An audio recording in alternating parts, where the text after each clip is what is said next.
This is Creativity Drill with Dr. Don and Jonathan Rundman. Hey everybody, thanks for tuning in. Our guest today is Justin Roberts, singer, songwriter, children's musician, composer for music for plays, author, and Grammy-nominated recording artist. So we're excited to have him on the show, and he's got quite a career arc that's very inspiring. I sent you a text saying that I would come, and then I crashed. Yeah. But then I just I'll go to the gym, and that'll give me a little more energy for. Well, I was going to say, I learned a term this year called disco nap. I could have used a disco nap. Yeah, I did not and get one. But it's when you take a nap at about 5 o'clock, so then you can go out. Yes. In the evening. Yeah. So I thought I love that term. I usually it's not usually because I'm going to a disco later in the night. It's just so I can survive. But you went to the gym, so that's good. So are we rolling? Yeah, why don't you lean in, Justin, like a few... Check 1, 2, check. Perfect. Is that where I should be? Yeah, if you talk there, maybe a little bit back, just a touch. Like here. And then we only have 2 mics and 2 inputs, so Dawn and I are going to share this one. That's going to be funny. He's leaning in. So I'll lean in. Like Sheryl Sandberg. To talk to you. I like Dawn it. will just talk to you. But we're glad you came. Yeah, I'm glad to be here. Welcome to the show. Thanks. When we got the idea for this podcast, we started making lists of people we would really like to have on. And you were always in the initial list before we ever taped anything. Because we thought, well, not only would it be fun just to hang out with you, but I think the content would be particularly interesting to the listeners and stuff. Cool. Yeah. I'm glad to be here. And we know that you're often passing through Minnesota. And yes. I don't know, do you identify as a Minnesotan in some kind of way? I do. I mean, I think from living here for 5 years, I make an effort to, whenever we're performing, I'm always thinking, well, this is how I started writing children's songs, was living in Minnesota. If I hadn't been here, I never would have done it, probably. And isn't your rock band roots here as well? Or did you... Yeah. Aren't you from Iowa? Where are you from? I'm originally from Iowa, and I played in a band at Kenyon College, and we were looking around for places to move as a band, and we were all big fans of Minnesota rock in the 80s, like the Replacements and Husker Du and stuff like that, and Prince.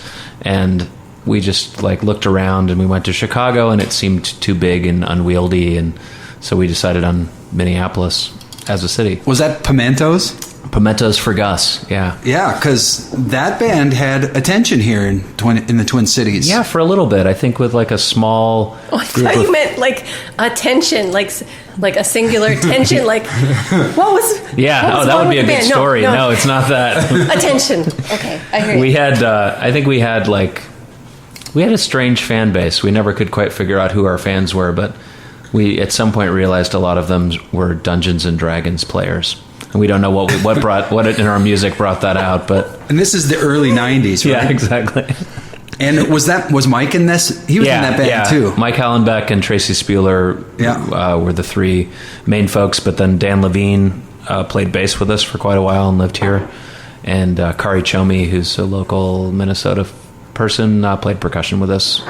So you guys were serious enough in college to say to each other, we're going to move together to some place with the purpose of being in a band. Yes. That's pretty serious. It was, and at the time it seemed I think it was you're getting out of school and you're like, I don't even know what I'm doing, but I like this band, and it would be fun to keep doing this. Yeah. And I mean, looking back, it was a strange band to think we were going to end up on a major label or something, because it was really eclectic styles of songwriting and just kind of a weird and funny, silly band. And but we just had a lot of fun playing together, and kind of, I think, being at Kenyon, where it's a little tiny liberal arts school on a hill, you have these grand ideas of what you can do in the rest of the world, and then you get in the rest of the world and you're like, oh, this isn't like my little house on the hill, but but it was fun. We had a great several years here, and made 3 different discs and went on some regional tours. And were you the lead songwriter, or No. was it really more collaborative than that? It was collaborative, but I would say Mike was probably the main songwriter, because he was just so much more prolific than I was. I feel like he would write, 6 or 7 songs to every one song that I wrote. And he eventually, made solo records and was able to pour out all of his stuff because he just would write. He was just really writing crazy amounts of stuff. And we see Mike around here in town and at Dawn's workplace. Oh, that's right. Yeah. And so when I recently visited with Mike, maybe a year or two ago, we realized that after you came to Chicago and were playing solo, then Mike was playing solo, and maybe you were part of this too, but I played a show at the Hideout with Mike's band in the late 90s. Oh, yeah, I was part of this. Okay, so it was all of us on the same bill. No, I don't think I played, though. Did I? You were probably there, though. I'm trying to remember, because you and I did multiple things at the Hideout. Yes. In that era. Yep. And then when Mike and I realized, oh my gosh, you're Mike but his band identity had a different name. He was called something else. So that's why I didn't associate Mike. Mike Mers. Mike Mers, yes, that's what he was called. His alter ego. Right, and so I thought that was just so wild. We realized that we had actually met before and played at an actual show together. That's amazing. 15 years earlier. And strangely enough, that Mike and I, unrelated, would work at the same company in Minneapolis for a period of time. It was weird in itself, completely randomly. Yeah. So we have lots of cool overlap, not only here in Minnesota, but in Chicago. And Dawn and I moved to Chicago in 1996, so almost 20 years ago. And so were you already there? No, I moved there in 97, though. Oh, so we came there at about the same time. Yep. And were you a Montessori teacher in the Twin Cities, or did that start when you were? I was a Montessori teacher in the Twin Cities, and it was only for a year. Okay. It was from 92 to 93. And were you an education major? I was not. But you were a Montessori teacher because you could do other things? It was a strange choice, but I think at the end of being at Kenyon, when I was planning to move to Minneapolis, a friend of mine worked at a co-op nursery school on campus, and I went with him one day because he needed someone to help out, and I just found the 4-year-olds to be hilarious and really interesting, and I'd never really hung out with kids at all, and I just thought they were fun. And so when I was moving to Minneapolis, I just thought, oh, that might be kind of cool to be a preschool teacher. I didn't really think about the idea of playing shows late at night in clubs and then getting up and hanging out with 4-year-olds at 7 a.m, which maybe isn't the best combination of job.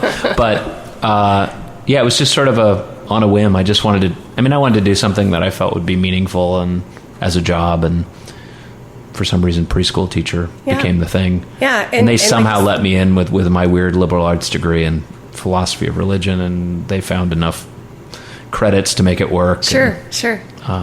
And then, they knew I played guitar, so they said, bring your guitar. And then I started singing songs with them, like Sam Cooke, Cupid, and, just anything I thought wasn't inappropriate for children.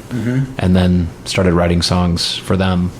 And you really do credit that as your kind of your origin story, working in that school? Or definitely. I mean, I'd written one song in Pimentos for Gus that was a song that we played a lot called Giraffe Nightingale. That's this fable-like story that was really somewhere in between a children's and a grown-up song for that band, just because it was about animals. I mean, I think that made it sort of like a kid's song, and that was well before considering writing for children. But it was when I worked in the preschool that I actually was like, oh, I'm going to write, an alphabet song called Everything Else Starts with E, and I'm going to write, a song about this subject or that subject, or I read the Three Little Pigs story in the classroom and I am annoyed by it, and so I write a song version of that story that tells a different story. It's when I started thinking about all the subjects I would start writing about for kids. Well, and I think for someone who's listening who maybe hasn't heard the introduction or isn't familiar with your music, I think we can say now that while you discovered your audience was Dungeons and Dragons followers in Pimentos for Gus, you could say now that your audience is primarily, how would you describe your demographic? Children and parents, and kids probably 2 to 9, sometimes a little bit older, and their parents and grandparents, I would say. So, and you're crushing it. It's an interesting career to choose. It's called rebuilding your fan base every 3 to 4 years. So it's a weird choice. That is complicated. But I have had, even just recently on this tour in Minnesota, I had 2 different groups of parents come with their 18-year-old kids who used to listen to my music when I was first doing it. Yeah. One of whom was born like 6 months after I put out my first disc or something like that. And it's fun to see them because the kids are grown up and they come and they, remember the music that they listened to as a kid, and their parents still have great memories of listening to the music with their kids. And it's nice to know people still remember, because there's a sense, when the kids get to be 9 or 10 or something, that it just drops off, and families that you see all the time suddenly are not there anymore. And so it's kind of fun to catch up with people that you used to see all the time, and then suddenly you didn't because their kids just grew out of it. What made you decide to eventually go to Chicago after initially ruling it out for being too big or it was all, well, when the band sort of decided to go separate ways, I had always thought about going back to graduate school. I wanted to become a professor in religion, and so I applied to schools, and University of Chicago was the place I ended up going. Martin Marty. Yes. Did you study with him? Well, no, the funny thing about Martin Marty is I did not study with him, but he was one of the reasons that I decided I should go into kids' music, because I played some kids' songs like at a Wednesday lunch where all the divinity school students get together, and sometimes they usually have speakers and things like that, but they asked me to sort of play some of the kids' music that I'd written, and I played some of that stuff. And Martin Marty came up to me afterwards and just was like, that was so great. You should totally be doing this. And I thought, and he was like, I want to have you at my church. And I ended up like playing at his church at one point. Yeah. But I was like, Martin Marty isn't asking me to give like lectures on, subjects about religion, but he likes my kids' music, so maybe I should do that. I mean, whatever he has an opinion on is probably a worthwhile opinion. It's probably correct. Yeah. Wow. So when I met you, you were in grad school then. Yeah. And then you also had a Montessori job during the day or something? No, that was a student. I was only a Montessori school teacher for a year in Minneapolis. Oh, okay. And then I worked, I did a lot of temp jobs and like alphabetized things and stuff like that. Yeah. And then I eventually got a job working at a help desk at Augsburg Fortress Publishers. So I was working in IT, but I didn't really have the experience. Yeah. They just put me at a desk, and then I learned on the job and got all this IT experience there. And then I moved to Chicago to go to grad school. Oh yeah, interesting. So that's what you were doing when you and I met. And I think you and I met, and Dawn was probably around too, at playing the Hoot Nights at the Hideout. Yes, which were at Shuba's. At Shuba's, yeah, they did actually go to the Hideout at one point.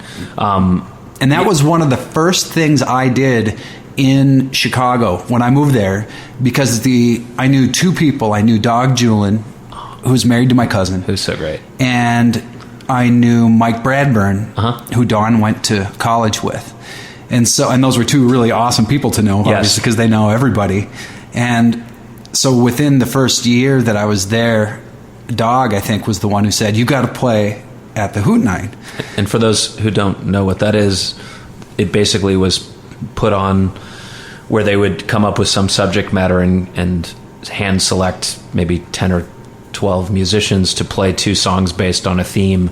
And the theme could be, I'm trying to think of what some of them were. I remember what my first one was. What was that? Stevie versus Neil. Which is great. And it could be any Stevie and any Neil, and that was the fun part of subject matters like that. Or I think I did one like,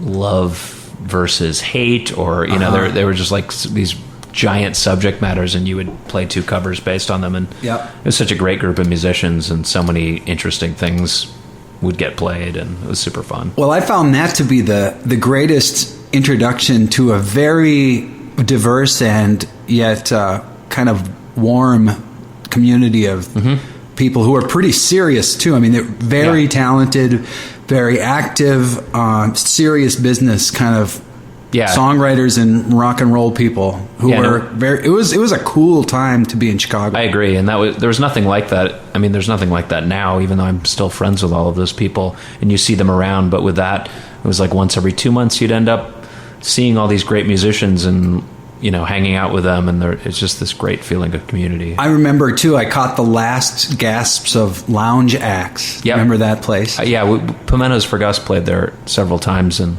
to think of all the acts that came out of that room, and those they would have theme nights, and it was, Uncle Tupelo, and it was Trip Shakespeare from right here in Minneapolis.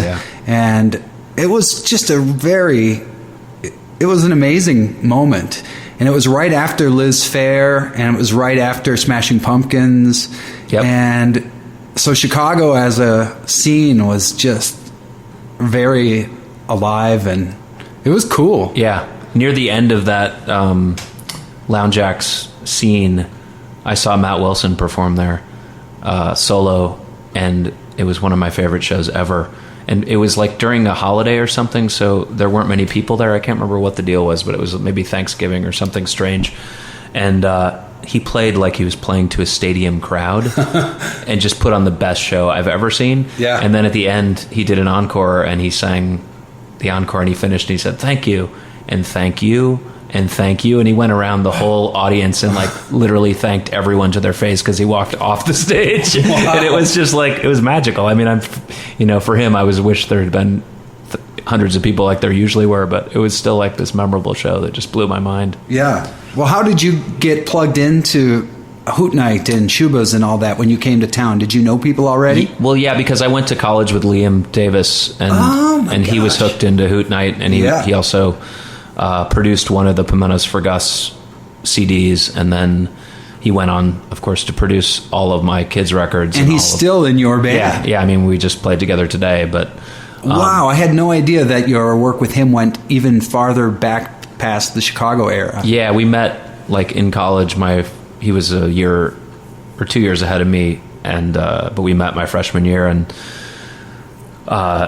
he would play percussion with Pimentos occasionally, but he helped record us, which was a big help for us. And then I ended up singing in a a cappella group with him at college and played in some other bands with him. And, wow, that's amazing. Liam should be on this show someday. I know, he should.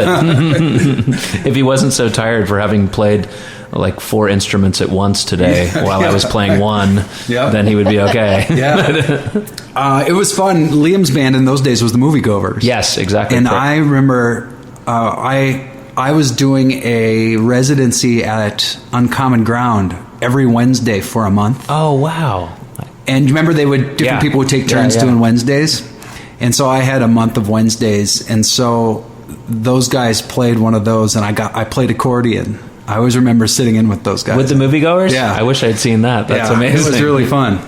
And there was just so many people who were collaborative, and it was just fun. Yeah, I It was agree. really fun. And then I moved away in 2002 and came here, and of course Minneapolis has a great music scene. But I think what had happened to me was when I got here, I was already I wasn't in my 20s anymore, and the people who had gelled here gelled 10 years earlier, just like I did in Chicago. So when I came here, it was a closed ecosystem. It was kind of a closed ecosystem. Yeah. And then also I was a little bit elderly compared to the other people, and then we had children, and that game over. And so I've tried hard here, well, actually I shouldn't say that. I haven't tried very hard here because I've had other stuff to do. And thankfully I've been on the road. But I wish that I had that vibe here in my city where I live as I felt when I was in my 20s in Chicago. But I think it's what happens. It's like a cohort in a school. Like if you're a freshman in college or high school, you kind of come in with your cohort and you grow and collaborate. Everyone's in a similar situation because they're all kind of lost. And so you come together and you meet people and you make connections. And I think over the years you tend to stick with that cohort and continue to collaborate with them even though you all age out of it in a certain way. And so now when I go back to Chicago, who are the people that I see? Well, you came the last time I was there, and I'm going to play with Mike in just a couple I'm going back to Chicago in November to play, and so Mike will be in the band for that. And, so that, I feel like my cohorts is still there. Yeah. And I just kind of missed one here, But it sure is fun to go back there. And so many of those people are still there doing awesome stuff. And I think, I had that similar experience in Minneapolis. I was lucky moving to Chicago because I had the connections of people that had been there for years. But like in Minneapolis, it was the same thing. There was a bunch of bands. We moved here, we didn't know anyone. And then we slowly met a bunch of different bands. I met Rex Daisy, and those guys were doing great pop music. And then I met the Tropicals, like Craig Wright, who's still a great friend of mine, who's now a playwright and television writer primarily. But he wrote that Job song that, I don't know if you've heard that, that's on the Sea Monsters. Oh, okay. It's called Where Were You? Okay. It's a really great song.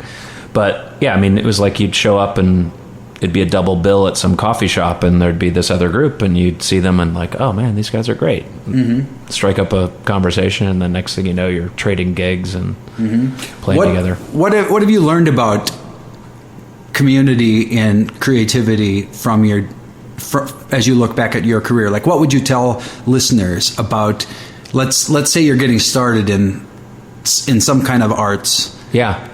Like, what's lessons to learn about that? As someone who's, you're still working with people that you've worked with throughout your whole career. Yeah, I think it's that thing where you, early on when you're doing this, you go out to clubs and see the bands that people are talking about, and when you're playing on a bill, we used to always make a effort to like listen to the other bands that were on the bill, which that doesn't happen in every community. I'd go out to LA and play like Genghis Cohen. There was a little songwriter. You ever play there? No, but I remember that was the place. But there it was like one songwriter at 7 o'clock, one songwriter at 8 o'clock, one songwriter at 9 o'clock, and the crowds would just leave. Mm-hmm. And like the musician that was playing wouldn't watch any of the other people, and like it was very much about, this is about me. And I think like the thing I found in Minneapolis and Chicago, at least early on when I had the energy to actually listen to opening bands,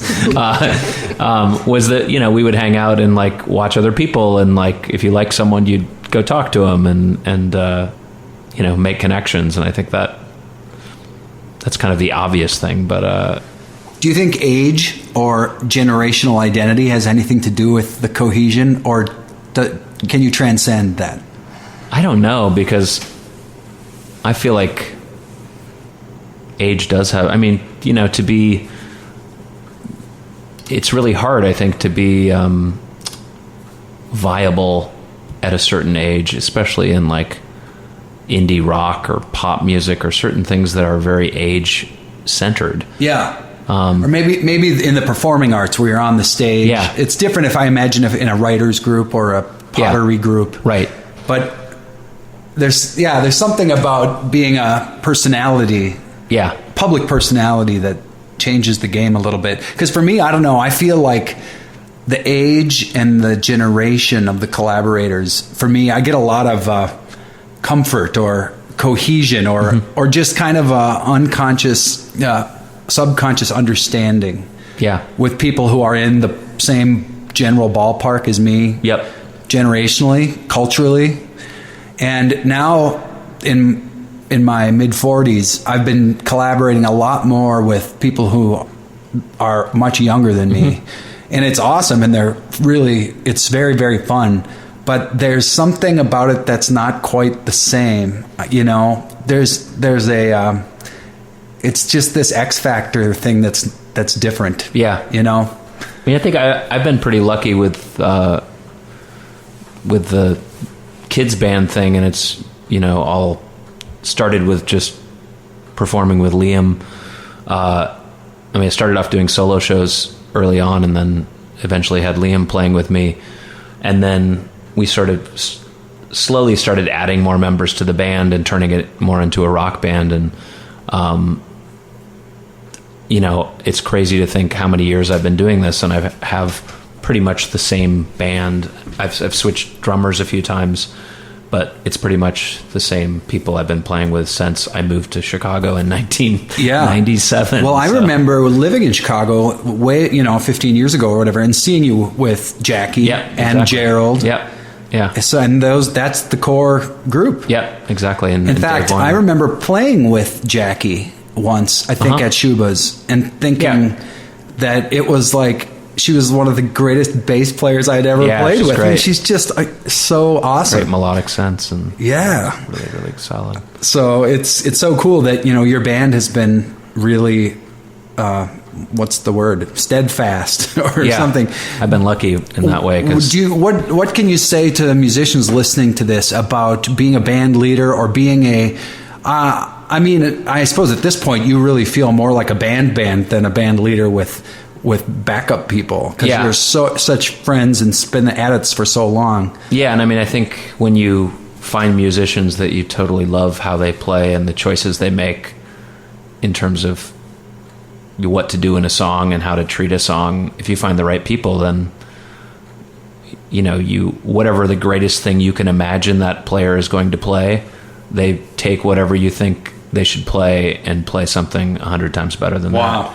And you're just like, oh, that's great. It still has the vibe of what I was thinking, but I would never be able to play that or come up with it. Yeah. And it's so much better. And wow. So you're really lucky that you found those people early. Yeah. And then over the years they've wanted to still keep doing it. Yes. And I don't know why, but hopefully they won't listen to this podcast. Maybe it has something to do with you. just maybe. Maybe it has something to do with the music you're playing. Yeah. And it could be that because the music is awesome and the people in the band are awesome. Yeah, we do have a great time. I think with a lot of the people we talk with and just creative people in general, I think of this, there's sort of the continuum of generosity on one end and scarcity on the other. Mm-hmm. And I feel like watching him all these years, you sort of get a sense pretty quickly if someone is more on the generous end, like I'm going to offer whatever I can in this moment to support you in, song leading or that sort of thing, versus the scarcity model. And I'm wondering, have you had times, and I guess you don't have to be too specific, but have you been times where either you've witnessed or you've been in a creative situation where the scarcity model and sort of fear and not enough trust was there, where you just sort of reacted to that and knew, like, I can't be creative here? Or do you feel like you've really been living in that generous space like your whole career? I think I've been I think I've been pretty lucky to be feeling like I'm in the generous space. It's had, I think my process is convoluted in terms of how I write songs, and it can be really difficult at times for me to write, and then other times it will completely flow out. But I think no matter what I do, sometimes I'll know something is good or I hit on something, but I'm never totally sure of it, and so I'm kind of cradling it and protecting it and not quite sure how to make sure it comes to life on a recording or in a live show.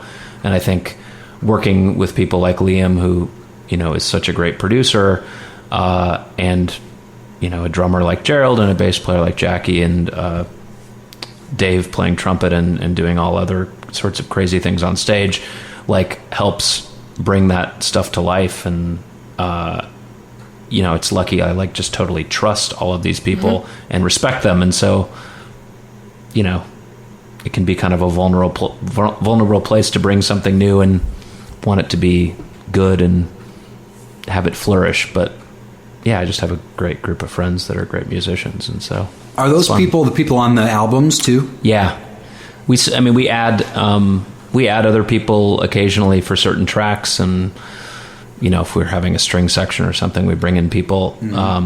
But for the most part, they play those instruments. Yeah. So wow, you really behave like a band.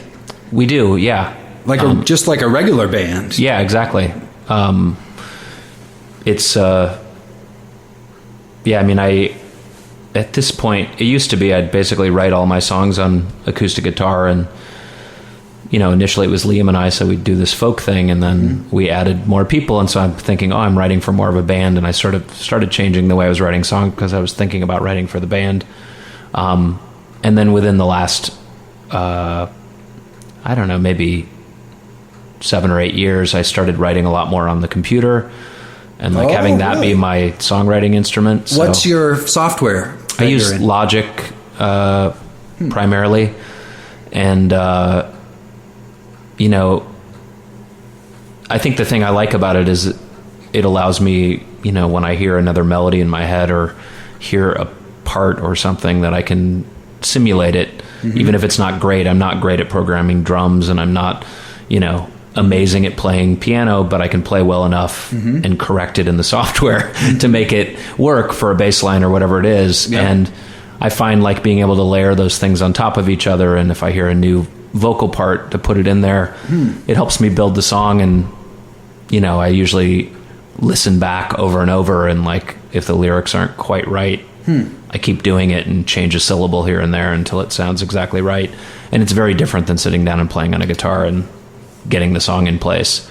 But for me, it's been a great way to continue to write songs and make it seem like I'm going somewhere as a songwriter. I did a couple years ago, I did a lullaby CD, and it's all kind of chamber music orchestrated stuff. And I was able on Logic to simulate a lot of this stuff. And then we got these amazing musicians to come in and play the real instruments. And of course, it sounds a million times better when it's actual human beings playing stuff. Can the software just print out the chart on the it doesn't do a very good job of it, but thankfully Liam, I was a philosophy major and Liam was a music major, so I send the file to Liam, and then Liam puts it through Finale and makes it look nice and can speak to musicians in musician terms that they understand. And that's cool. So. Do you hear a song in your head as you think it could be finished with 4 parts or 8 parts or 16 parts as far as instrumentation, and does that sometimes? I don't know. How a song sounds sometimes? Not for me. I've heard that that's the way Brian Wilson hears things. Yeah. Which I completely believe. For me, the recording process of using software to write, what happens to me is, I'll sometimes start with a drum part or something, and start the song will kind of come out of hearing that, or I put down a bass line and then add to it. But the thing where it really starts piling up is when I'm listening back, and then I'm I hear a cello line, it's doing this, and so then I could just put that in, and then I put that in, and then I'm there could be this other vocal part doing this different thing. And so a lot of the more recent records that have multiple vocal lines going against each other and trumpet parts and everything else, way too many tracks happening, is just because of that. It's I hear something else, I'm I wonder what that would sound like. And so the technology is really changing your process as a composer. Completely. You're in an interesting place as an artist, especially in the music business, because you've made it past the point where most people stop making records, or they just get a different job. Yeah. There's a certain point where most people just kind of wind down and move on. Yeah. So now you're in an interesting spot because you have retrospect now. So you can look back on a body of work that's big. Lots of records, maybe hundreds of songs, whatever. Yep. And I'm wondering if you can see any arcs or themes or phases, and you could say, oh yeah, that was the mid-2000s, and I was in my such and such phase. I mean, I think there's a pretty obvious arc, and it has to do with this kind of who I'm writing for thing. And it both starts at a young age, because if we're just talking about the kids' music mainly, the earliest record is probably for the youngest kids. And I think as it goes along, I feel like I'm writing for an older kid. Yeah. Just naturally, that's how it happened. Yep. And then on top of that, even though the first few records have some moments of folky punk stuff happening, for the most part, the first 3 records are pretty folky. And the 4th record, I started writing more for a band, and then I started getting into a major power pop phase with Meltdown and Popfly and Jungle Gym and Recess. And Recess is the most recent one. Yeah, it's the most recent one. But that's already a couple years ago. It is. The most recent thing I've done, I wrote a musical based on Hansel and Gretel. And, oh, yeah. Yeah. Because it was showing when I saw you last in Chicago. Right, yeah. Oh, so tell us how that happened in the midst of your normal songwriting. Well, this was, I guess it was probably right after I finished Recess. I just got approached by a children's theater in Chicago asking if I would be interested in writing a musical, and I was like, absolutely. Wow, so they came to you. They did. Were you surprised? I was. I mean, I think other people have asked me this before, and I'm always like, sure, but then nothing ever came of it, or I would start working on something and it just wouldn't really go. Yeah. But the difference with this was that they produce shows all the time, and they were like, this is going to happen, on this date. Wow. And so, and I think one of the funny things about that story is that, we were talking about this for a long time, and we never really got it all cemented in place until like April of last year. And if that's when it was, or was it 2 years ago? Yeah, it was April of last year. We finally got everything cemented, and they're like, okay, I'm going to start sending the script. And I was like, okay, great. And I was like, well, initially when we were talking, they were going to run this show in November, but there's no way it's this year because it's April right now. We're just starting writing the script, and they're sending me stuff, and I start writing songs, and I think nothing of it. And then the guy eventually was like, okay, so in July, we're going to do a read through of this. And I'm like, you mean like this July? I was like, So, but as will often happen when you have a deadline, you're like, okay, well, I guess there's nothing I can do about it. And I just kept, I just sat down and wrote songs every day. And did you have obligations of your other music simultaneously? So you could take a rest from the regular Justin Roberts material. Yeah, and we didn't. It happened that we weren't touring that much in those months, and so I mainly just woke up every day and tried to write songs. So they gave you the topic, Hansel and Gretel. Yep. And they gave you the deadline. And they started giving me the script. Yeah. And it was a slightly different story. And was there a lot of flexibility lyrically, and could you kind of steer it? Yeah, tonally? I mean, they didn't really give me any direction at all. I just started sending them songs, and they would say, love it, or, whatever. Yeah. But the fun thing was, the characters were somewhat written, and I would be given a title sometimes that I could use or not use, but often it was really helpful to start from the title. Mm-hmm. And then he would say, we need to get the characters from point A to point B by the end of the song. And are they on stage singing it? So it's a musical? Yeah, it's a musical, and the way they did it is they had the musicians play the score as well, so they're on stage playing the instruments. And wow. Which is pretty crazy. It took an interesting group of people to have somebody that could play violin. And you need a really talented cast. Yeah. Wow. But then we started sending stuff back and forth, and I would add some backstory to the character, and then it would end up in the script in some manner too, and it worked back and forth in terms of him providing me material and then me writing a song and him being like, oh yeah, that'll be good to have the character have that sort of backstory, and it was super fun. When a composer gets a gig like that, do you have a conversation early on about, is this a work for hire, or do you keep 100% of the rights to the tunes you're writing? That's why it took till April to get everything figured out, because I think I don't know. It's probably, I don't know what it's from. It's maybe from being in Minneapolis in the 90s and watching all these indie rock bands get signed to major labels, and always hearing about these horrible deals that people had, that right. I just, from the beginning that Pimentos for Gus were around, we were always really hardcore about keeping our ownership of everything. And so you went into this deal and you said, I'll do this, but I want the rights. I want the rights to the songs to do whatever I want with them for forever. Yeah, I mean, there's some things where it's it's a collaborative thing because it's a musical. So there's a way that you split it amongst everyone. But I was like, I want to own the copyright to the songs that I write. Wow, that's totally what I would have done. Yeah. And usually I have done, and I've never done a musical, but anytime I get commissioned work, many times I've chose to take a lesser flat fee to get control over the final material. I will say that I've done that my entire career too, and I think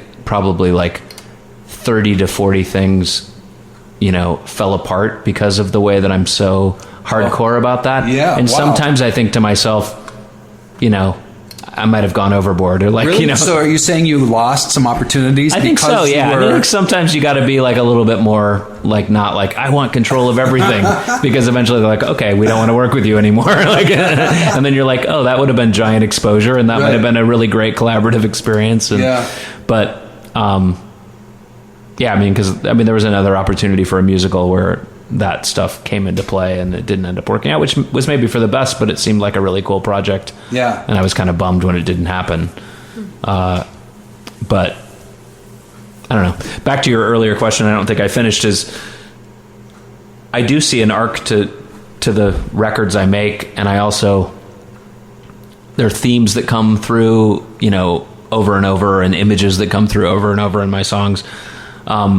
But the one thing I think I try to do is just keep it interesting somehow by trying to do different things. And I think, I remember reading articles with like Paul Simon or something, and he would say, he came to a point where writing on his guitar wasn't as interesting to him at that moment. And so he started like listening to South African music or whatever it was, and like started working with rhythms and percussion and different kinds of things as the way to get into his songwriting. And I think for me that's been a similar kind of thing, working with a band or making lullaby and doing like a chamber music thing, and just trying to like, just keep yourself fresh. And I write a lot more on keyboard than I used to, and I don't really play it. And so when I move my fingers in a certain way and I hear a different note, I'm like, oh, I don't even know what this chord is, but I like this. Right. Like, and then what happens if I move this one finger here? But on a guitar, I sort of know exactly where I would go. Yeah. And it almost becomes stale because I know exactly where I would go. Like, that's exactly where I'm at, because I'm writing on keyboards now. Uh-huh. With this most recent record was a keyboard composed record. Oh, I didn't primarily. know that. Wow. And for many years I was only writing songs on guitar, and I found that it's creating songs that sound very different than they used to sound. Yeah. And I'm really happy about that. I think it's really been fun. And who knows, like maybe I'll go back to writing only on guitar in a few years or next year. But at this stage in the game, it was really fun to just compose on a totally different instrument. And I think I've sort of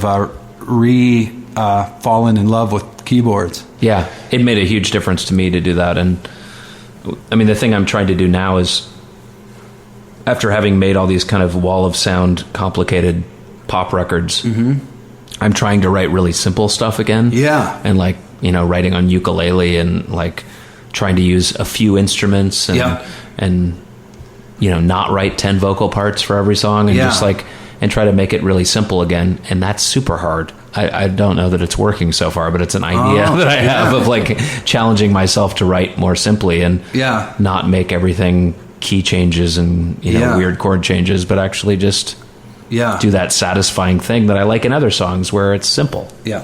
Who are songwriters that inspire you and have inspired you over your career? There are many.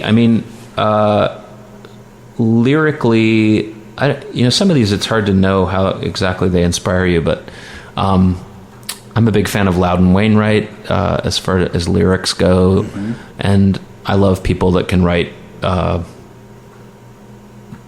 a big Paul Simon fan. I like a lot of power pop music, like Fountains of Wayne and They Might Be Giants and things like that. And then. Have you had a chance to play with They Might Be Giants? Yeah, we have. Yeah, several times, which has been strange. What's it like to collaborate or to do shows with people who you listen to that in you high just school? loved? Yeah, it was crazy. It's like I remember listening to their first record the very first time in 1986 or 85 or whatever that was. Yeah. And then, we not only share the stage with them once, but multiple times, and get to know several of the band members. And it's great. It's very surreal. It seems almost bizarre. I don't know. But I'm trying to think of other songwriters like Ron Sexsmith that I'm a big fan of. And that's Nick Lowe. Like, I love people, especially, I love his pop stuff, but his more recent stuff that's very simple. I'm just blown away by that. It's perfect songwriting. It's just like every word is in place. Yeah. It's obvious chords, but it's exactly right. Yeah, and it's very mature music, and it's so classy and sort of reflecting who he is at his age at this stage. And he's so confident and assured and chill in not in an energy way, but just in a comfort in his own skin kind of way.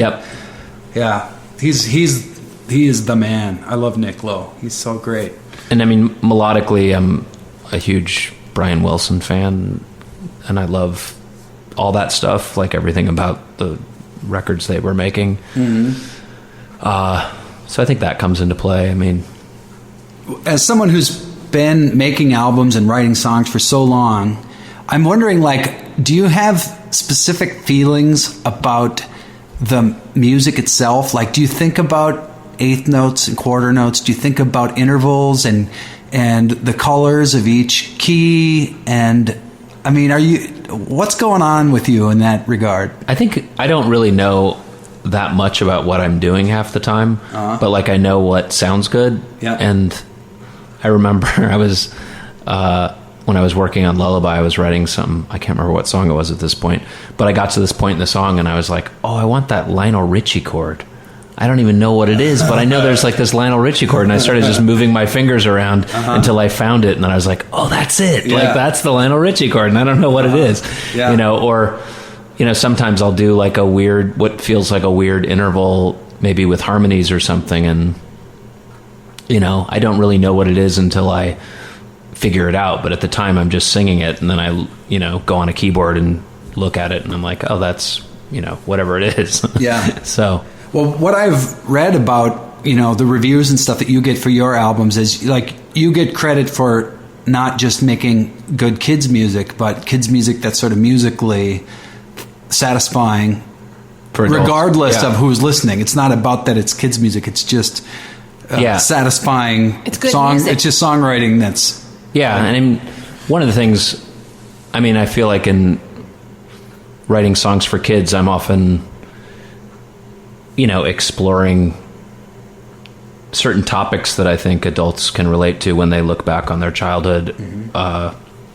You know, today we were playing at the state fair, and we did the song that I wrote for my grandmother that's about watching her cook, and it's called From Scratch. And, you know, I think, like, I had some grandfather came up to me and just say, that song's amazing. It reminded me of my grandmother. And, you know, it's just this kind of universal story. Yeah. And I don't know how much kids like that song, but I think they put up with it, you know, so but when I'm writing, I'm like trying to write to whatever a child's experience might be, whether it's, you know, a song about a grandmother or a song about going and getting as much candy as possible for Halloween, or, you know, whatever. I remember a couple albums into your discography, you did, was it called Mommy Is Sad? Yeah, that was actually the second record. Oh yeah, talk about that a little bit. Was that the first time you kind of took a risk? It was, and it was something that when I wrote it, I almost thought it was a joke, because it was like such a sad song for a kid's song, because it's, you know, basically about a divorce type situation, and I wasn't really going to put it on a record, but I played it for Liam, and then he was like, that's a great song, we should put it on. And were you convinced right away, okay, I'll do it, or did you have to think about it? I thought about it, but I trusted him, and, you know, it's turned out to be the kind of thing where I either have parents say, we always skip past that song, or that really helped me either like postpartum depression, or that helped me like talk to my kid about being sad and how it's okay, or whatever the situation was, or some children just like that is their favorite song. And it's like, we have a happy marriage, my kids are happy, but for some reason they love that song, and like, I don't, it taps into some kind of like primordial thing maybe of like and so once I did that, then after that I started writing, like particularly choosing topics that maybe were not traditional kid songs topics. I wrote a song called Sandcastle that's about a loose metaphor of a mother dying, that I wrote for a friend of mine whose mom passed away. And I wrote a song about getting lost in a mall that's, very emotional and just kind of realizing it's not a profound thought, but that kids go through the same kind of human experiences that we all do. Yeah. And it isn't all just beautiful innocence and laughter and all that stuff, that there's sad things about growing up, and there's sad things about, experiencing the same kind of human tragedy that we experience as adults that kids have to go through. Yeah. Do you think the media or the industry or even your audiences themselves come into your shows with some baggage about what kids' music is supposed to be like? Yeah, absolutely. I mean, is it frustrating? Do you ever get like, ugh? It's interesting because playing at somewhere like the State Fair, where it's a group of people wandering around some of whom know us, but a lot of whom just happen to sit down because they're tired. Yeah. And it may be teenagers that it isn't really the right music for their age group, and you see all these various kinds of like skeptical looks on people's faces, and sometimes we will play the whole set and I'll keep like going in my head, okay, what am I going to play next to like try to convince this person of like that this might be something that they'll enjoy. And we certainly, like, I watch us win over people, and a group of teenagers will start doing Willie Was a Whale and making giant W's over their heads and being silly and slightly tongue-in-cheek, but they're having a good time, and that's all that matters. Yeah. Or I see a really stoic adult listen to My Brother Did It and they laugh at the lyrics because it's funny. And I think it's nice to win people over that way, but it's hard because children's music has such a bad rap, because a lot of it is pretty inane and a lot of it isn't great music, and that's what people hear and they think. And I mean, there's a place for even some of that stuff for kids, because I think kids want to have a good time and they want to hear something super simple and repetitive. That's fine. But my whole thing has been since the beginning that kids are capable of so much, that why give them something super simple when you can give them something that's more meaningful, that maybe they're not totally going to get when they're 3, but when they listen back to it when they're 7, they might get something else. Or if they return to it when they're grown-ups with their own kids, they'll get a totally different experience out of it. You're reminding me of articles that I've read about food in France, and how from the start, when children are in preschool, like it's a multi-course meal, and the expectation is everybody's seated and at their daycare, their preschool, they're eating really, really good food. Right. And it's almost like, children's music is like, can be dumbed down to the point where it is like chicken nuggets and goldfish crackers, and just like, it's sort of instantly soothing, but it's not, the ingredients aren't very good, and it's not sort of cultivating an aesthetic for really appreciating what what good food tastes like. And then then you have the French kids who are eating, fine cheese and delicious bread, and they just from that start their palate is sort of better, or it's just has such quality. And so I'm just wondering, I don't know if there's any way to know this, but thinking about for a child raised on your music more so than more commercially available fare, or like the chicken nuggets and that sort of thing, if that sort of leads to them discovering the Beach Boys when they're 15 and thinking, I bet Justin Roberts like this. Like, wouldn't that be a great compliment to know that when they do move to that, or like listening to David Bowie, like Pablo had a David Bowie phase earlier this year, but just thinking about as kids grow into teenagers and as adults, recognizing at a whole different level, that's what he was doing. Yeah. And they're thankful to you for helping their palate, or their auditory palate be better, and have higher expectations. Yeah. I mean, I've had even just more recently kids that have grown up on my music, like they'll start rock bands at a pretty young age, and their parents will be like, they listen to you all the time. They wanted to play guitar. They learned to play guitar. And now they have a band, and they're, 11 years old or something, and I'm just like, that's awesome. Yeah. I didn't have a band when I was 11 years old. That's cool. Do you have a vault of unreleased material that was not quite the right thing for the Justin Roberts regular kids music records? I don't necessarily. I mean, I often take there are songs on the kids' records that are just not even kids' songs that I just throw on as a sort of lullaby-ish type song that, is really just a love song. But, if you think about it, it could be a parent singing to a child, but it's also just so I do that. In terms of unreleased stuff, I basically, if I don't finish it, usually when I'm starting to write a new batch of songs, I go through my recordings that I've made and go back and listen to stuff and be like, oh, that was weird. Yeah, I remember doing that. Oh, that's kind of cool. I should do something with that. Or the lyrics to this have nothing to do with a kid's life. What if I just change the lyrics to this because I like the groove or I like the melody, I like this hook. Mm-hmm. So I don't have a bunch of finished unreleased songs. I have a lot of snippets of things that often get turned into songs later on. You'll harvest them down the road. Yeah, because it can be kind of you abandon things. You're just this is terrible. And you go back and listen to it 2 years later. You're like, oh, this is actually pretty cool. I wonder why I was in that mood that day. When I decided I didn't want to finish this. Do you ever play shows that are just sort of songwriter listening room shows that don't have kids and families there, just I do. Grown-ups? Yeah, I haven't done it a lot, but I've done some songwriters in the round kind of things. And occasionally Liam and Gerald and I, all of whom are songwriters, will do shows together when we're touring as a kids band and do a house concert or something and play all together. Yeah. I don't do tons of that. And when you do you just play the same songs from your kids' records? I often do. Yeah.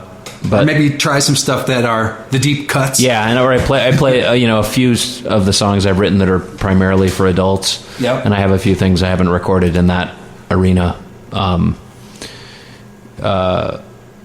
One of the times, a couple times when I've done shows for grown-ups, I've played with Robbie Folks in Chicago, and he does this monthly thing, and he he'll often cover my kids' songs with him singing them, and I'll do some of his songs and things like that, and that's really fun. And it's fun to hear somebody else, especially somebody like him, do a song like Obsessed by Trucks, and Yeah, boy, he's incredible. Yeah. He's playing here on Labor Day weekend. Oh, amazing. And I think I'm going to try to go to that. You should definitely go. Yeah, I haven't seen him for a long time. Is he playing solo or with a band? I don't know. I think it's a bluegrass festival. Oh, cool. Then he probably is playing hopefully he's playing with the bluegrass group that he plays. He plays with some amazing folks. Yeah. That he sometimes tours with. Yeah. Well, that's cool that, that collaborative thing is still going on in Chicago with all of you guys. Yeah, that's one of the things. And for a while there was a really great Songwriters in the Round series that is not happening now, but that was another one where I played it twice or something, but I would also go to it because it was always these completely different kinds of songwriters back to back, one song after another, and they were always really good and great night of music. When you're getting inspiration for a song, do you find that it's because you witnessed a scene that something a kid does, and that sort of leads to, oh, that would be a great song? Or is it more you're just sort of thinking about scenarios, or is it kind of a mix? Like you're thinking about your own childhood, or just every kid loses a tooth, but sometimes you lose the tooth that you lost. Or, was that witnessing a kid, freaking out, Mom, I can't find my tooth? Or is it a mix? I think for me, I'm often starting with a subject matter, and then I think, how can I write a song about this that is interesting?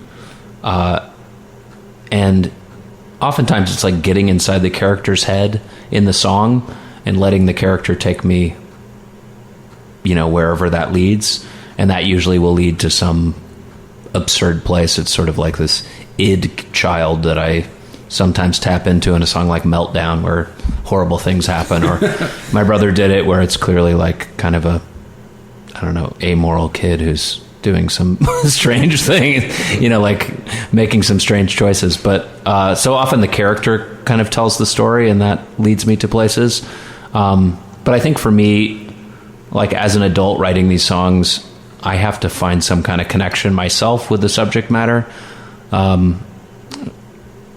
Like the song that's about trick-or-treating, it comes from memories of my own childhood, trick-or-treating in the fall in Iowa, watching the leaves fall and things like that. But as I was writing it, like an image occurred to me of my brother and I just on the floor spreading out candy and then organizing it. And I have this line in the song about put every piece in alphabetical order, because it was like I remember doing that. Yeah. And then there's the other element of it where the song it's about autumn and things like that, and so the bridge is the sky is getting halfway dark, my bag's up to the halfway mark, hurry up, there's treasures on display, pumpkins will light the way. It's about going trick-or-treating, but to me, as a middle-aged man, it's sort of like, the sky's getting halfway dark. It's sort of a little bit of it has a meaning beyond what it means to a child listening to it. So a lot of times if I find that element where it sort of hits me in the heart, then that feels like the right place.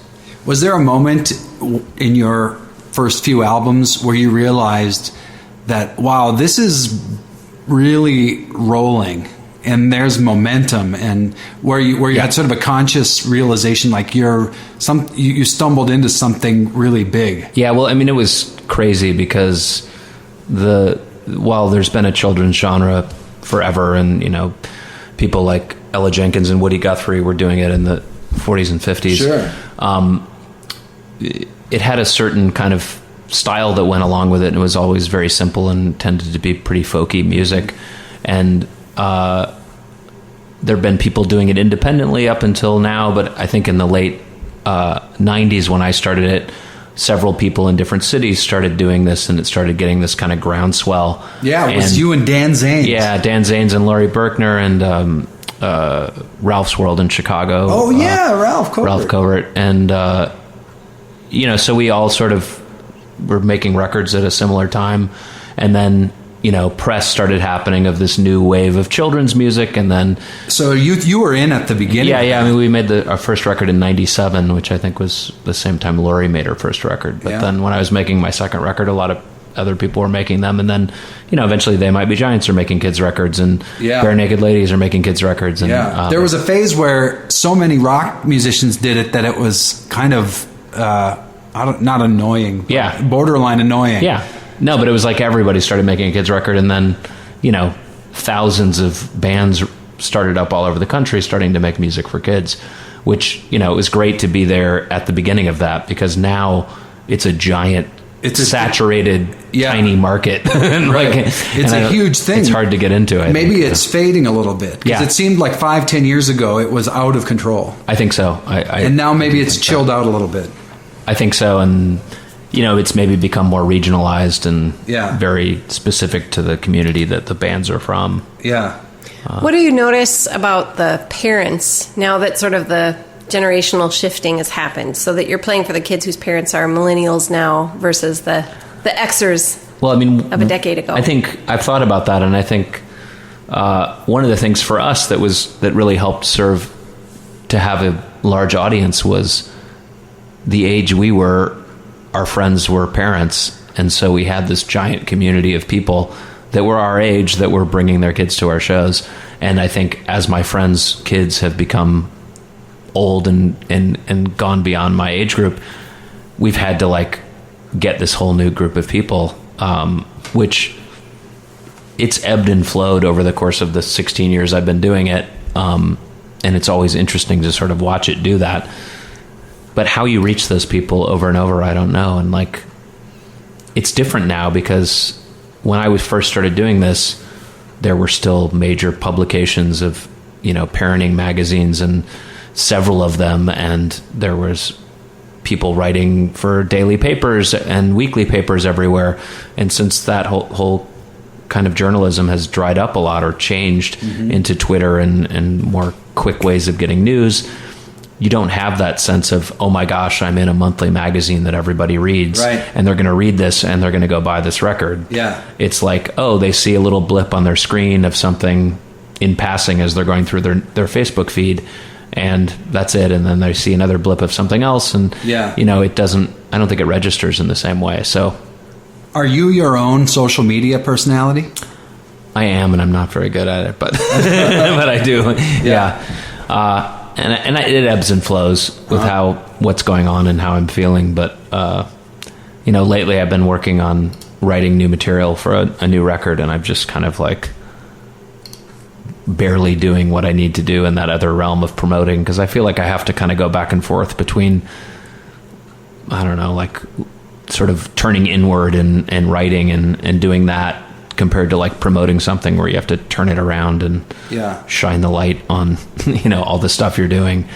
So kind of go talking about the media and press coverage and all that stuff, do you ever have the occasion to tell the Grammy nomination story? Wait, which one? Well, you've had a couple of them. Like, is that something that you... I thought you meant like some specific story of something that happened. I don't know. Just in general. Like, I mean, maybe you tell the people in your personal life. But, I think our listeners would be fascinated to know, what's that like? I mean, you were nominated for a Grammy. You went to the Grammys. Twice. And so how did that happen? And what does that feel like? And how long does it take? And like... can you see it coming around the bend? Do you think this might actually happen to me? I think, a lot of it was building up my career and meeting lots of people. And I think like I would meet, I'd start meeting people who had been nominated for Grammys, and I'd talk to them and I'd say, hey, what do you do? And they're like, you just got to make sure that your record gets to as many people that that are voters, and have some visibility so people know who you are and the genre and that sort of thing. And for me, I just kept submitting my record every year and trying to let as many people know as possible, and my records would never get nominated. And then I would, sometimes see these people on the road, and they would be, some... And in what category? Is there specifically a children's music category in the Grammy? It's children's music. Mm-hmm. And I think for me, I would just keep doing it, and things that would help me feel like it was worthwhile and that maybe it would eventually happen is I'd have other musicians that I knew that were Grammy nominated, like Trout Fishing in America, who are amazing, both kid and adult group. They were really loved my records and would like say, this is such a great record, I can't believe this didn't get nominated, or whatever it was. And like they became sort of like, it'll work for you at some point. And those people start doing that. And but I was still utterly shocked when it happened, and that was for Jungle Gym in 2010. And those two albums we're talking about are both independently released by you. All of them are. And so this means that this system of getting them consideration for nomination is because of you making decisions you're getting your ducks in a row.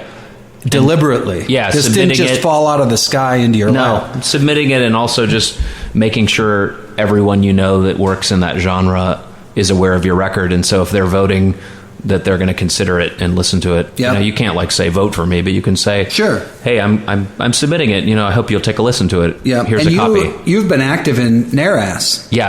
And there's a chapter in Chicago, right? So I'm currently the president. I thought so. I was going to ask you about that. But that's totally unrelated to all this other stuff. I remember when I lived in Chicago, the NARAS guy, who I can't forget who he was at the time, the big tall dude, was at a lot of events. He was someone who wanted to get to know everyone. And I remember being kind of impressed, like, wow, this is real, like, advocacy in the healthiest way. Like, and ASCAP was the same. They had a person on staff. They had an office. You could go there. They learned your name. They'd see you at shows and say hello. They'd get on your mailing list and say, please keep me informed. I remember thinking, wow, and that's what's cool about Chicago, is it's such a big city that the Recording Academy and ASCAP, and they've actually got human beings working in offices in Chicago because it's so huge. But I remember thinking, this really is like... it's advocacy for the arts in a wonderful way. And they do amazing stuff. That part of the reason I ended up getting involved, they approached me, I think just because this was prior to me getting nominated, but they approached me because I was doing well in the genre and getting known in Chicago, and asked me to run for the board, and I ran for the board and lost. And then they asked me again to run for the board. So you started out just as a board member in a lower bureaucratic position. And I've been a board member for a few terms. Wow. But the thing I got really into is they do a lot of advocacy work in D.C. Fighting for musician rights. And I was like, once I found out the Recording Academy does things like that, or they, give monies to schools to get instruments in, neighborhoods that can't afford them. And they do all these great things. But the advocacy stuff I was like way into because the music industry is changing a lot and it's frustrating. And you're kind of like, I'd love to have my representative know, I'm an entrepreneur who spends money in recording studios in your district, and I hire musicians from your district, and I'm making these things. And, here's what the state of the music industry is, can we get some laws changed to make it fairer for people that create music, so it's not just giant internet companies that are making money off of all the content that is flowing over the internet. Well, it's fun to follow you on Facebook because sometimes there's pictures of you in a suit and tie. Exactly, like the only time. In D.C. I'm always like, this must be a NARAS event that Justin's at right now. But I think, a lot of that, continuing in that organization was just getting involved in that stuff and getting really passionate about it. And so now you're the president of the Chicago chapter. Which includes Minnesota and Ohio and Iowa and do you hit the road on behalf of them occasionally to speak or to go to events? I do all the local Chicago events. I'm supposed to be at all of them, which so far I've been able to do that.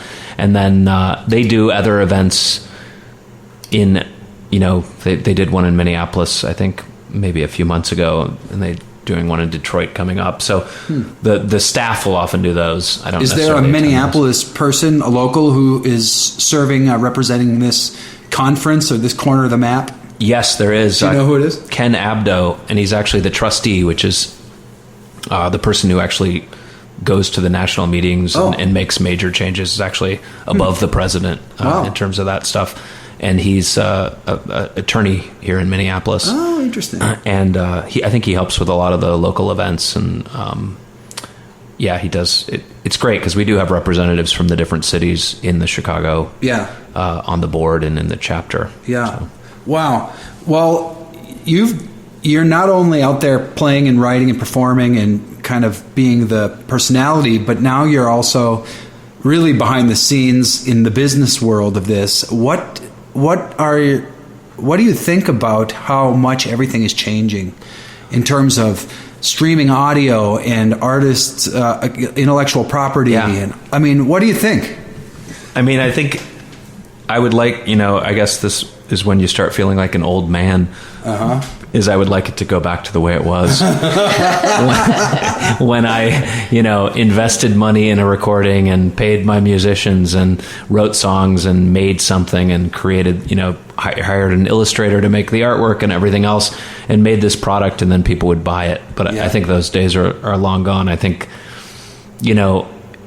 from your fan base, you can get sort of people to purchase things and maybe care a little bit about the fact that it costs a lot to make recordings.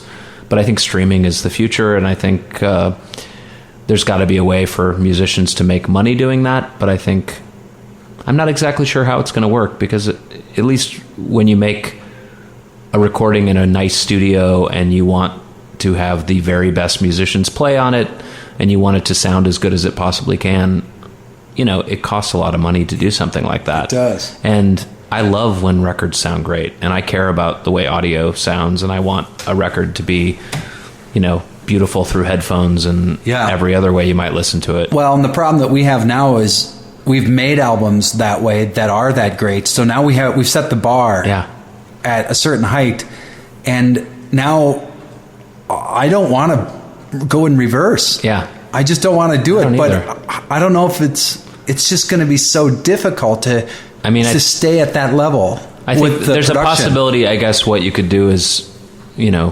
I know that you've done this and I've thought about doing it, is having like a Kickstarter type campaign to fund the record and then not look at the record as a product. But I always liked the idea of taking a risk and writing songs and thinking these are good enough. People are going to like these songs and I'm going to make this record and, I can sell it and... make my money back and make enough money to make another record and that whole feeling. but I think that's... Dawn, what's your line about buggy whips? You have to say it. It's so good. I've been thinking about it. Oh, well, you just sort of... you arrange it to fit the Tell situation. the listeners, because it's so good. Oh, well, it doesn't matter how good your buggy whip is. That's true. She That's said so that. true. She said that's that, sort of like my old man idea. Yeah. She said that a couple of weeks ago. I've been thinking about buggy whips now for weeks, and just think that's the perfect. It is. It's made of leather. Yeah. It's braided. I know. Oil. We just don't need this anymore. Yeah, I agree. Yeah. But I hope. I mean, that's part. I care about recorded music, and I think it's important, and I think it is part of our whole legacy as artists, and there has to be some way it will survive, but right now I feel like it's going from there's a slight chance of the artist being empowered with the new technology, and I think what's happened is the technology has taken over in a way again where it's almost like the major labels working with the artists, and the artists getting sort of the short end of the stick again. Yeah, so it's frustrating. I'm on the last few days or weeks of my trial period with Apple Music, the streaming service. And I never did Spotify just because when it came out... You started doing Spotify, and here's what would happen. Oh, no! He'd be listening to music, and he would start exclaiming of how horrible it was because he could listen to any music, realizing that, why would anybody pay for music? Yeah. So it was. So you started using Spotify, and then I think you were so. You answered your own question. Well, no one will. I just couldn't handle it. Again. But also, when it first came out, I had a different computer that was so slow that it couldn't run. It couldn't run Spotify well, so I gave up on it. And besides, I was just in the habit of listening to CDs and ripped stuff on iTunes in my regular MP3s. Yeah. Right. And but when Apple Music came out, now I have a new computer, so it's nice and snappy and fast. And I like the Apple company, and all my devices are Apple, so I just like the integration. So I was like, all right, I'll try this free 3-month trial for Apple Music, and I've really, really liked it, and it's been really fun. But I feel bad for liking it, and I've also chosen to keep my own record off of stream. Look Up, my new album Look Up came out earlier this year, and I decided that I was not gonna make it available for any streaming. So you can get it on iTunes, you can buy the CD, but you can't stream it. And I've been hustling it all year, and I'm thinking to myself, I wonder if I missed a lot of opportunities to get a lot of new audiences, audience members, because it's harder to get. They can't hear it. They can't just go hear it, even though it got press and radio. Then if people were interested, they couldn't listen.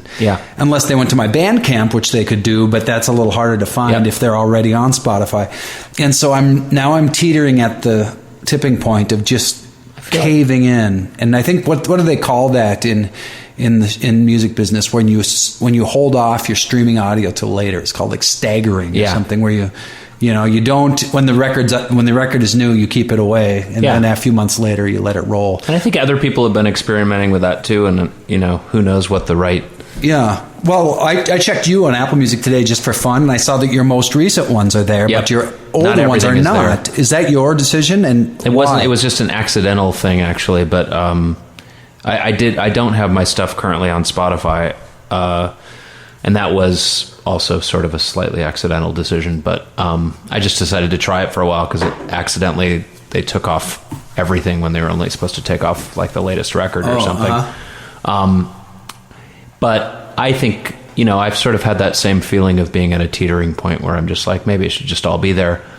But the problem becomes, how do you fund new records if you can't make money from them, and they're really expensive. So I don't know how I will do that if that becomes the way. Well, and how about Justin, the music fan who listens to music? Do you listen to streaming audio?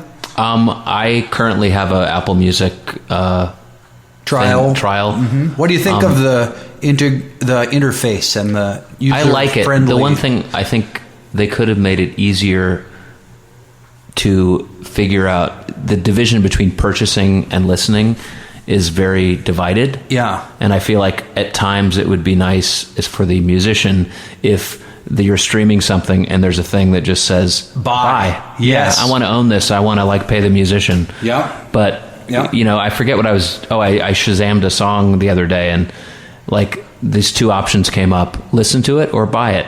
Well, who is going to choose buy it? Like, it's this, like, you know, so I think we're at a place where maybe it is all about buggy whips and, you know, it's like the time when sheet music went out of fashion, you know, in the 20s or something. I don't know. Like, people are like, no, sheet music's going to die. And it did, you know, that's maybe what, you know, is going to happen with people buying music. They'll be like, we used to buy music. I can feel myself having all sorts of conflicting feelings about streaming audio and, you know, and just the behavior itself of listening to music and enjoying music. Well, and I think too, albums versus a single or you know, 3 or 4 songs, but like a whole album that you expect, like putting the time and effort into sequencing it and like making sure the key signatures are varied and the tempo and sort of guiding them through the emotional tour of your album, like that all just gets dashed when it's like, well, I'm just going to listen on Spotify, or I'm just going to, you know, put it on shuffle or that sort of thing. Like the album is, you know, it's not the beautiful thing that it used to be. I know. See, we're talking like old people. Mm-hmm. Do you know this songwriter well, she's from New York now, I guess, but her name is Anna Eggy or Anna. Well, anyway, she did some time in Austin, and I think now she's in Brooklyn. But she was in prison? Yes, it did some time. And tomorrow I'm driving to a festival in Michigan. Oh, cool. And I'm going to play there, and she's one of the headliners. And I've been reading about her for a long time, but I never knew who she was, and I don't have any of her records. But I thought, I've been hearing about her, so I've been listening to her on Apple Music. And I can't believe how great she is. That's awesome. I can't wait to meet her and see her play this weekend. And now you're going to buy her CD. I'm going to buy her CD. Yay! Totally. Because, and I'm telling this story for that to make that point, because it's only because of Apple Music. Oh, that you were able I was able to check her out. I mean, I could have poked around on YouTube, but it was difficult to identify what was going on with which album was this from. But if on you Apple, feel somewhat guilty, you can at least feel less guilty knowing you're listening to it legally and you're paying for it, and like right. You know. And because of Apple Music, I discovered an artist that really impressed me, and I've been listening to her 2 most recent albums now for the last couple of days and thinking these albums are so good, and so I want to buy it from her at the festival so that she can get all the money. And I have people, I mean, you do too, like people do that. They come up to me and be like, we've been listening to you on Sirius XM for years, and we love your music, and we want to like buy your CDs now. They were probably waiting for that moment where they could come to your merch table, and just because people know that it's better to do that than to just go to Walmart or whatever, or wherever else you buy records, and you know. So I've been trying. What I would like to see, and there's been these articles going around, but I'd love to see this streaming situation be okay. I pay $10 a month. This month I listen to nothing but fall records for some reason, because I'm really into the fall for that month. I want my $7, the $3 going to the Apple or whatever. I want my $7 going to them. Exactly, like who you listen to. Not them getting a fraction of a penny for every listen. And then Ariana Grande gets $2. Yeah, exactly.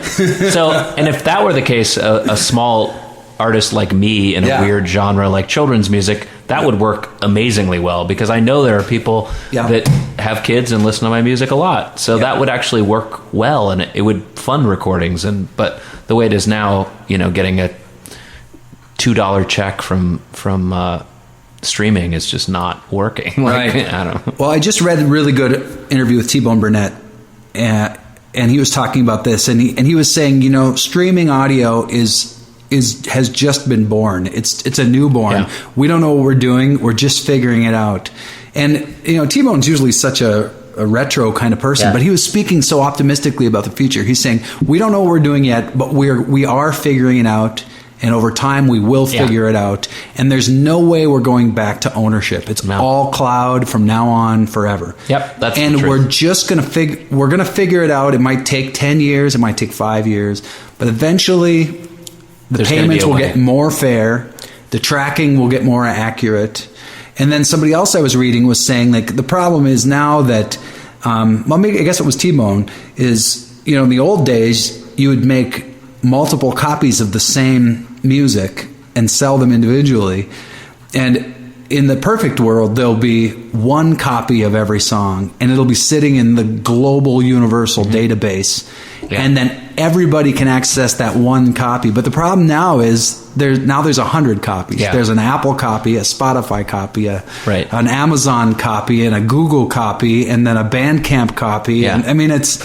And it's just a wreck. But eventually, maybe there'll be a universal database for everyone, and it'll be beautifully metadataed with photos and video and album credits and musician credits and dates and photographs, and it'll be just like a wealth of awesome knowledge. I would love to see that. Wouldn't that be great? It would be like a Wikipedia. Imagine if you listen to a record and you're like, oh, I love this drummer. Who's this drummer? Yeah. And then you click something and you can see every recording that drummer plays on. Yeah. You just be like, oh, cool. He played with this person or whatever it is. It's like a marriage of Wikipedia plus audio plus Discogs and All Music Guide and then the dictionary. Yeah.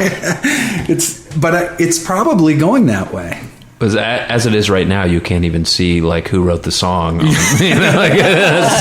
hopefully they can figure that out. Well, I tend to trust T-Bone Burnett, and he's a pretty wise dude, and I don't know. So I guess what I'm saying is I can feel myself tipping over the mountaintop and rolling down to the other side and saying, maybe it's time to put the Look Up album on Spotify and on Apple Music, and maybe it's time. Also, I'm going to do a little financial experiment with my own pocketbook in the coming year, and I think I'm just going to buy into Apple Music as a subscriber for the official subscription for the next year, and see how much do I use it, how much do I love it, how many new bands do I discover, where I'll go out and either buy a concert ticket or buy the record or buy vinyl or buy a painting, and then see in a year, how much did I spend on the streaming? Versus just randomly dropping money at the record store for CDs and stuff. Yeah. We'll know at tax time. And we'll know at tax time because we know all that stuff. What's the last physical CD you bought? Do you remember? Oh, good question. Wow. That's a great question. Let me think about this for a sec. I should think about this too. Did you know they closed Cheapo in Uptown? I did. I saw that. I was so sad. Although they're moving it. They're going to reopen on Nicolette. Still. But it's still sad the Big Cheapo's closed. Yeah. The last physical CD, and I buy music all the time, so this is just taking me a second. I've been listening to tons of classical music recently, so I think it probably was a period instrument version of Beethoven's symphonies. I think it might be the last thing that I bought. Lovely. But I'd like to think of something more current and rock that I would normally listen to, but well, that's a good answer. A record that I've really been enjoying recently is Ezra Furman's new record. He's a Chicago musician. Did you know him at all? No. It's very cool. I mean, it's quirky and I don't know. I saw him live and he was really, really fantastic, and I think he's been doing really well overseas, and so that record has been in my stereo a lot. Cool. We're going to ask you two more things, and the thing I want to ask you is, how do you want our listeners and the people in our social media realm to find you if they want to come to see your shows, buy your music, and just find out more about you? How do you want to? My website is probably the best option, which is justinrobertsmusic.com. And just like the old person who wants people to still buy CDs, my email list is the best way to know what's happening, because you can become a fan on Facebook, but I swear people see a small fraction of what I post on there. Yeah, that algorithm will keep everybody away. Exactly. It's horrible. It's terrible. So, but you can also become a fan on Facebook if you want. But are you an active Twitterer or Instagrammer? I do Twitter very rarely, and I have an Instagram account that I need to use, but I don't. And in the coming school year, are you touring seriously, around the country? Can we come and see you play? We're... I don't even know where we're playing, but on my website, is a bunch of list of dates, and I know we're playing a bunch in October, and I usually find out the week before where I'm going. Okay. I know we're going to be at Austin City Limits in October, which will be fun. Wow, the big festival. Yeah. Great. Is there a kids stage? There is, yeah. Who else is on the kids stage with you? I think the pop-ups, I'm not actually sure. I'm going to just randomly name kids bands, but I can't remember who's on the stage. I think they are, yeah. Wow.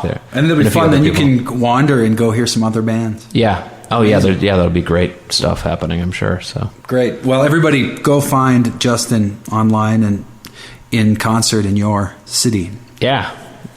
So my question to you is, what would you tell your kindergarten self? Oh, wow. Don't be afraid.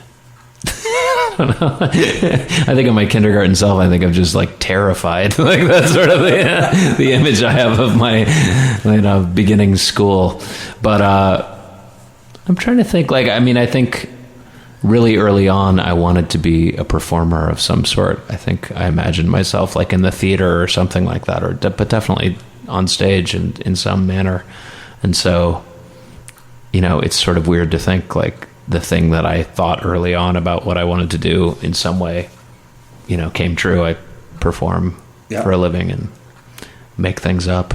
That's kind of what I was doing as a kid. So yeah, excellent. Well, thanks, Justin. Thanks, Justin. Thank you everyone for listening, and see you next time. Creativity.